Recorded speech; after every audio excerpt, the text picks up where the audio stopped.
So this is the third time I've tried to make this video today, but it's okay. I just imagine that I'm having a discussion with a good friend. I'm going to try and be as genuine as possible. Never actually recorded myself talking about things that matter.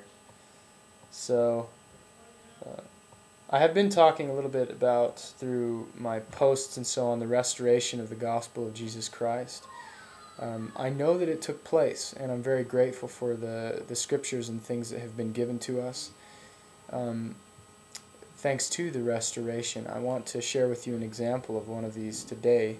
I was reading the scriptures this morning, and this is from Doctrine and Covenants, a series of revelations mostly received through the prophet Joseph Smith. But I believe it is the Lord speaking to us in our day.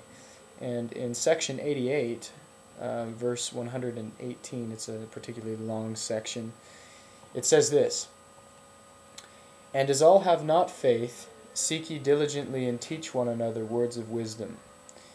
Yea, seek ye out of the best books words of wisdom. Seek learning even by study and also by faith." To me, this verse means that we as humans we're both rational and we're both faithful.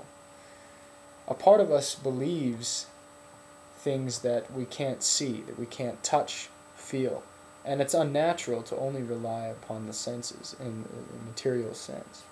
Human beings have never entirely done this.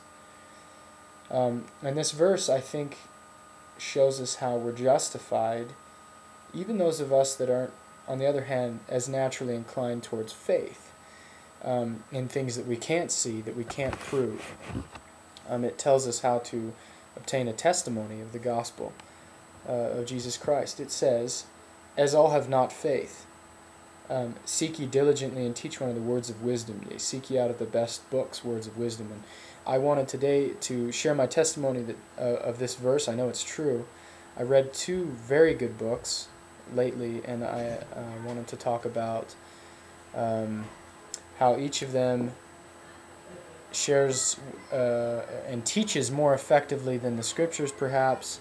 And this is my brother Joseph. An aspect of the gospel of Jesus Christ. Take Les Miserables by Victor Hugo, for example, and you'll see the principle of redemption taught very effectively and in a touching way. Jean Valjean, the main character, was a thief at the beginning of the novel, and that's how we find him. He's imperfect. He was a sinful man, as we all are.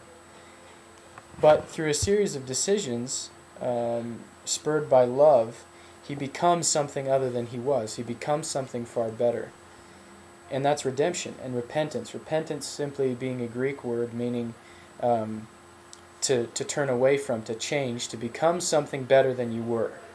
And that's the meaning of life. And Les Mis is a great example of a good book that this verse is talking about. Another book is Lev Tolstoy's War and Peace that I read this summer in Russia. And I think the meaning of this book can be captured with one quote from the book, in which Tolstoy says, "For there is no greatness, but where there is goodness, simplicity, and truth." And for those of you who read this book, you'll know that Tolstoy is juxtaposing Napoleon Bonaparte with Pierre in this book, trying to show what is greatness.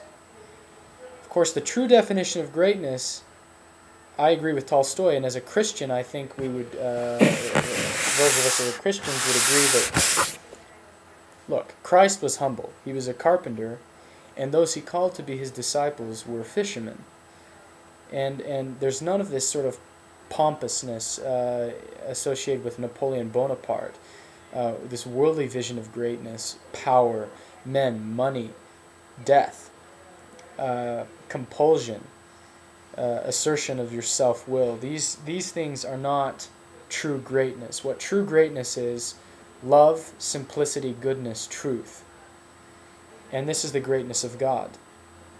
And I have a testimony of this. I feel a conviction to live a better life because I've read these books. And I was able to internalize some of their messages well. I'm grateful for this latter-day revelation that justifies me reading so many books, because I love to do it anyway. And I hope to read only good books. There are bad books too, I suppose. But, well, thanks for listening.